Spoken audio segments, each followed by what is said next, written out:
This short video will explain the normal process of digestion, the mini-gastric bypass procedure, and how weight loss will occur upon food travels from your mouth, down your esophagus, and into your stomach. Currently, your stomach can hold about 40 ounces of food.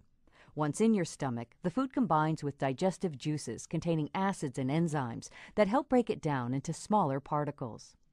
Once broken down, the small particles are slowly released into the first part of your small intestine, the duodenum. Most of the calories and nutrients from the broken down food are absorbed in the duodenum and the jejunum, which is the second part of the small intestine. Food particles not absorbed by the small intestine leave the body in the form of waste. Surgery begins with the surgeon inserting 5 trocars into your abdomen.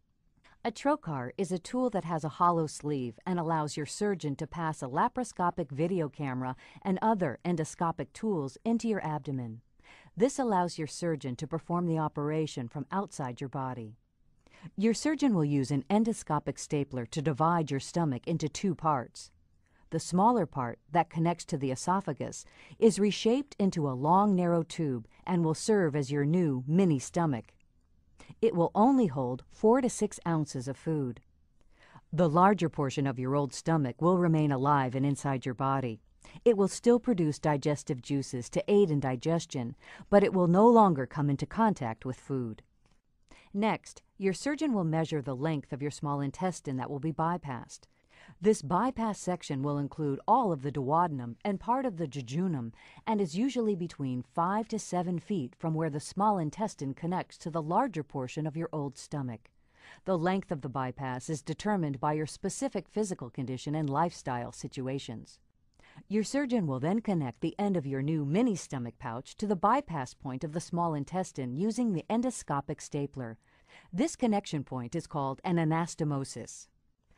Once this connection is completed, your surgeon will reinforce the outer circumference of the anastomosis with sutures. Your new mini stomach will hold much less food, causing you to feel full more quickly.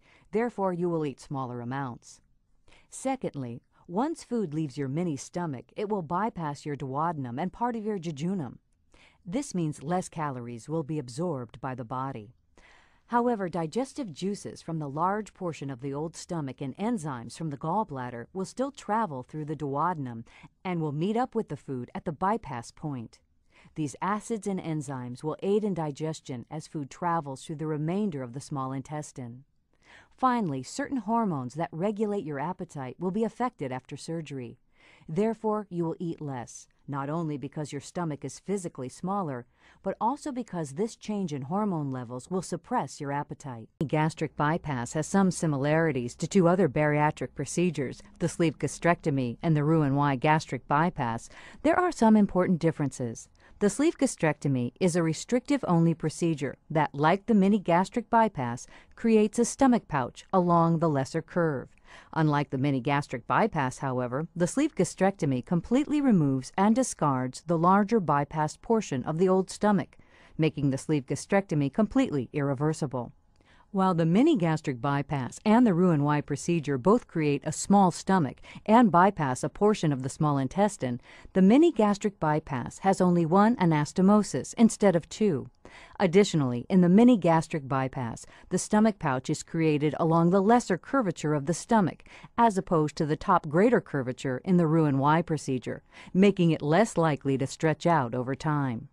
Finally, these 2 features, the single anastomosis and the long stomach pouch along the lesser curve, make the mini-gastric bypass easily reversible or revisable should the need ever occur.